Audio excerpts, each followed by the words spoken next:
Жарық бір мөлдір заттан басқасына өткенде өз бағытын өзгертеді.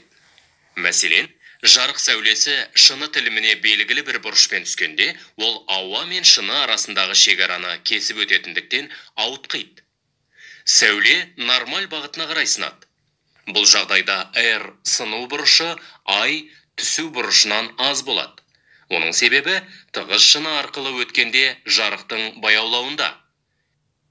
Егер жарық сәулесі шыны тілімінен өтпей, тегіс бетте қалатын болса, ол шағылар еді. Жарықтың сынуы біраз қызықты оптикалық көріністер туғызады.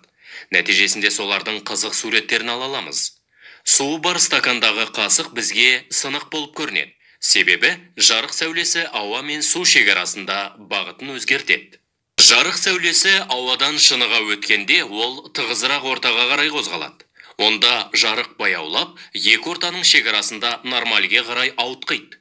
Бұл нүктеде R сыну бұрышы I түсу бұрышынан кіші болады. Ал егер жарық сәулесі шыныдан ауаға өтсе, ол тығыздығы аз ортаға қарай қозғалады. Бұл жағдайда жарық жылдамдығы артып, екі ортаның шекарасында нормальден әрі ауытқиды. Осы нүктеде түсу бұрышы сыну бұрышынан аз болады.